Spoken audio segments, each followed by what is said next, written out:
तो इस बार जो होली है वो बेहद ही खास संयोग में है। दरअसल 100 साल बाद चंद्र ग्रहण इस बार होली पर पड़ रहा है, जिसके चलते विशेष संयोग बन रहा है। आज यही जानने की कोशिश करेंगे वानी जी से, क्या इस बार की जो होली है वो चंद्र ग्रहण के साए में किस तरह से बनने वाली है। तो वानी जी, पहले मेरा सवाल यही है कि 100 साल बाद ये एक विशेष संयोग है होली पर, तो हम चाहेंगे कि आप दर्शकों को बताइए, क्या इस बार चंद्र ग्रहण जो पड़ने जा रहा है हम उसी के साए में ये होली मनाने जा रहे हैं, तो क्या होली के जो रंग में भंग पड़ेगा या इसका कोई असर नहीं पड़ेगा? सबसे पहले न्यूज नेशन के सभी दर्शकों को मेरा नमस्कार। मैं वानिया आर्या। आशिमा जी ने बहुत सुंदर प्रश्न पूछा कि क्या इस बार चंद्र ग्रहण का होली पर कुछ इम्पैक्ट आएगा या नहीं आएगा। तो सबसे पहले मैं ये बात क्लियर कर दूं कि ये ग्रहण जो है इंडिया में वैलिड नहीं है। मेनली इसका इम्पैक्ट जो है वो आपका यूरोपियन कंट्रीज में ज्यादा है, चाहे वो अमेरिका हो, चाहे वो अंटार्कटिका हो, स्विट्जरलैंड हो, आयरलैंड हो, चाहे वो इटली हो, तो इन कंट्रीज में इम्पैक्ट ज्यादा है। भारत की अगर मैं बात करती हूँ तो भारत में सूतक काल भी जो है इसका वो लागू नहीं है, क्योंकि चंद्रमा जो सूतक काल होता है उसमें हमें कुछ प्रिकॉशंस लेने की जरूरत होती है, तो भारत में ये लागू नहीं हो रहा। लेकिन क्योंकि सौर मंडल में एक ही चंद्रमा है तो कहीं ना कहीं थोड़ा बहुत इम्पैक्ट रहेगा। उन थोड़ा बहुत जो भी इम्पैक्ट रहेगा, लेकिन उससे ऐसा कुछ भी नहीं है कि आपकी होली से उसमें कुछ डिस्टर्बेंस आएगी। तो आप लोग अपनी होली आराम से बहुत अच्छे से मना सकते हैं, जैसे आप हर साल मनाते हैं। होलिका दहन की जो भी आपके रीत रिवाज हैं आप वो सब बहुत आराम से कर सकते हैं।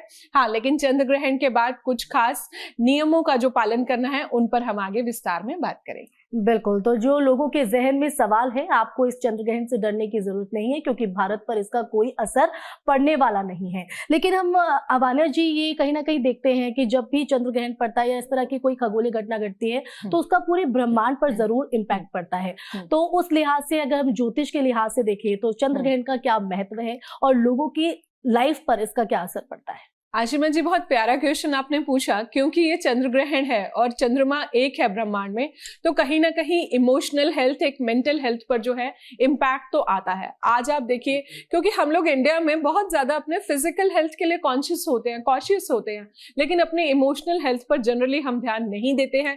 हमारी मेंटल हेल्थ जो है वो डिटीरियोरेट होती रहती है, लेकिन हम उस चीज को हम ये एक्सेप्ट ही नहीं करना चाहते हैं कि हमें किसी तरह का कोई एंग्जाइटी है, किसी तरह का कोई डिप्रेशन है, या आज हमारी इमोशनल हेल्थ वीक हो रही है, या अगर गॉड फॉरबिड हमारी इमोशनल हेल्थ की वजह से हमारा स्टमक अपसेट हो रहा है, हमारा हेडेक हो रहा है, तो इन सब चीजों को हम नॉर्मली इग्नोर करते हैं और हम खुद से एक्सेप्ट ही नहीं करना चाहते कि हमें कुछ किसी तरह के इमोशनल प्रॉब्लम्स भी हैं लाइफ में। जो कि आप देखते हैं आज ओवरऑल एनवायरमेंट का जो ऑरा है और ओवरऑल ऑरा में ही नेगेटिविटी है।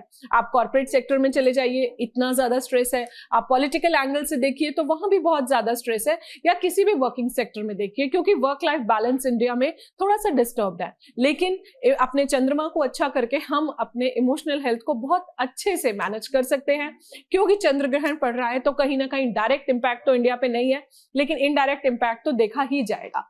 और चंद्रमा क्योंकि हमारी मन का कारक होता है, हमारी माता का कारक होता है, तो सबसे पहले इस दिन जो है आपको अपनी मदर की ब्लेसिंग्स लेनी है, अपनी मदर की हेल्थ का खास ध्यान रखना है। अगर आपको लगता है कि आप थोड़ा सा इमोशनल हो रहे हैं, थोड़ा सा एंग्जाइटी आ रहा है, तो आप कुछ मंत्र भी जाप कर सकते हैं। उन मंत्रों के बारे में हम बात करेंगे, जैसे कि ओम नमः शिवाय, नमः शिवाय, ओम त्र्यंबकम यजामहे सुगंधिम पुष्टिवर्धनम, उर्वारुकेमिव बंधनात् मृत्योर्मोक्षीमामृतात्, ओम सोम सुमाय नमः।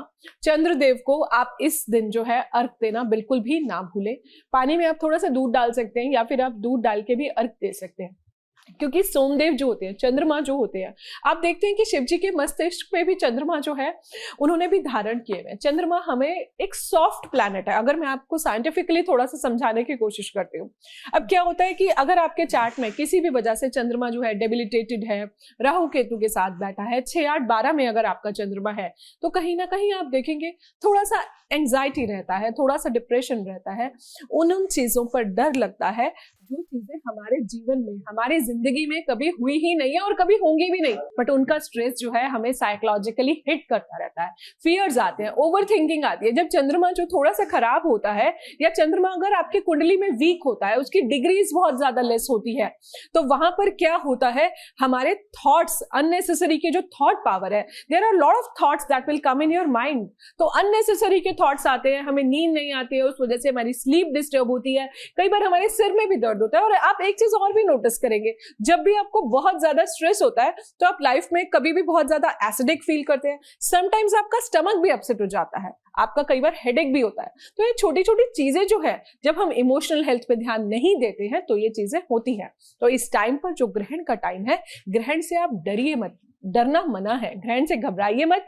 ग्रहण एक अवसर है, ग्रहण हमारे जीवन में एक अपॉर्चुनिटी है जो ईश्वर के करीब जाने की, ईश्वर से कनेक्ट करने की। यहाँ पर जो है आप मंत्र जाप कर सकते हैं, आप लाइट कलर के क्लोथ्स पहन सकते हैं। आप कोशिश कीजिए उस टाइम पर आप कुछ ना खाइए। लेकिन सबसे इंपॉर्टेंट बात, ये ग्रहण इंडिया में 25 मार्च 25 मार्च को मॉर्निंग में शुरू हो रहा है और मॉर्निंग में जो है उस टाइम पर सूर्यदेव होंगे। तो हमारे यहाँ तो उस टाइम पर चंद्रमा होते ही नहीं है। तो सबसे बड़ी बात है कि उसका इम्पैक्ट ही नहीं है। 10:40 से सुबह वो शुरू होगा, तो उस टाइम पर तो हमारे यहाँ पर सूर्यदेव इतने ज्यादा एक्टिव होते हैं, सूर्यदेव की किरणें होती है, तो आपको घबराना तो नहीं है। लेकिन हाँ, थोड़ा सा मेंटली, इमोशनली, साइकोलॉजिकली आपको इम्पैक्ट आ सकता है। उस टाइम पर आप मंत्र जाप कीजिए, जो भी मंत्र आपको बताए हैं।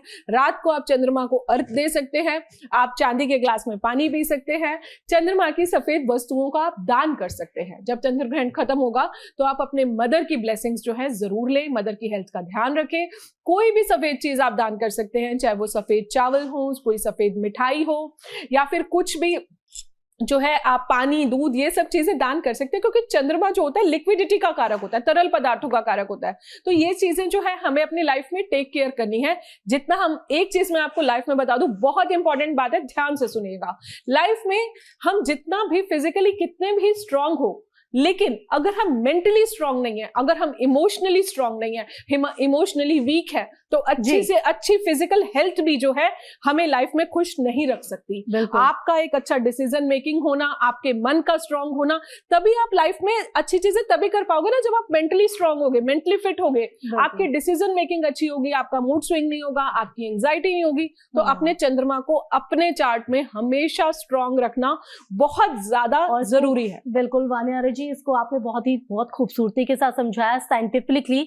और अगर आप लोगों को भी लगता है कि नकारात्मक असर नहीं पड़ता है तो जरूर पड़ता है, और जो उपाय आपको वानी आर्य जी ने बताए हैं उनको जरूर अपनाइएगा। लेकिन हमने साइंटिफिकली तो इस चीज को बहुत अच्छे से समझा। हम अगर आध्यात्म की ओर जाए तो आध्यात्म की दृष्टि से अगर हम समझे तो इसका क्या महत्व होता है? देखिए, इसको कैसे हर चीज के ग्रहण के दो रीजंस होते हैं। एक साइंटिफिक रीजन होता है, कहीं ना कहीं एक एस्ट्रोलॉजिकल रीजन भी होता है। अगर हम साइंटिफिक रीजन की बात करते हैं तो जब धरती जो है बीच में आ जाती है सूर्य और चंद्रमा के, तो वहां पर क्या होता है कि चंद्रमा पर जो सूर्य की किरणें हैं वो नहीं पहुंच पाती हैं, पृथ्वी की छाया आ जाती है, तो इस वजह से जो है चंद्रमा विजिबल नहीं होता है। ये है इसका साइंटिफिक रीजन।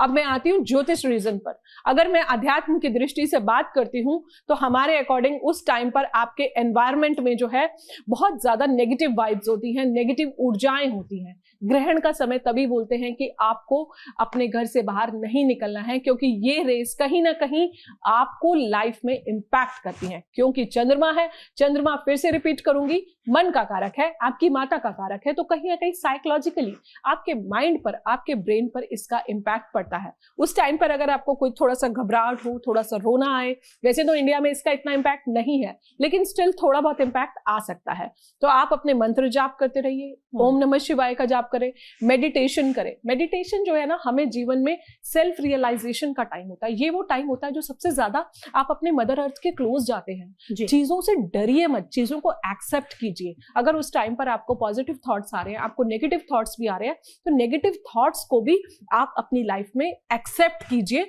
और देखिए कि उन नेगेटिव थॉट्स को हम कैसे ओवरकम कर सकते हैं, उसके सॉल्यूशंस की तरफ हम कैसे पहुंच सकते हैं। तभी आप अपनी मेंटल हेल्थ का, इमोशनल हेल्थ का बहुत अच्छे से ध्यान रख पाएंगे जब आप अपने नेगेटिव थॉट्स को एक्सेप्ट करेंगे। अगर आपको रोना भी आता है तो आप रोइए। मैं ये कहती हूँ, रोना जो है हमारे नेगेटिव इमोशंस को रिलीज करता है। कोई रोना कोई बुरी बात नहीं है। जहां पर इंडिया में एक बहुत ज्यादा हाइप है कि मेल्स नहीं रो सकते, ऐसा कुछ भी नहीं है। अगर आपको अकेले में रोना है, आप अकेले में रोइए, लेकिन आप लाइट फील करेंगे, आप एंजाइटी लेस फील करेंगे, आपको डिप्रेशन नहीं होगा, आप लाइट हो जाएंगे एकदम से। जो आपके टीयर्स होते हैं जब वो फ्लो करते हैं तो बहुत चीजें रिलीज होती है। या फिर आप अपने थॉट्स को एक पेपर पर भी लिख सकते हैं, उस पेपर को आप बर्न करिए और फिर देखिए कि आपकी लाइफ में ना बहुत ज्यादा लाइट फील होने लग जाएगा। अपने यानी देखा जाए तो कहीं ना कहीं नेगेटिविटी को पॉजिटिव हम करें और पॉजिटिव एनर्जी हमें, क्योंकि चंद्र ग्रहण से हम इसको मतलब जो असर थोड़ा बहुत भी है, वो भी कम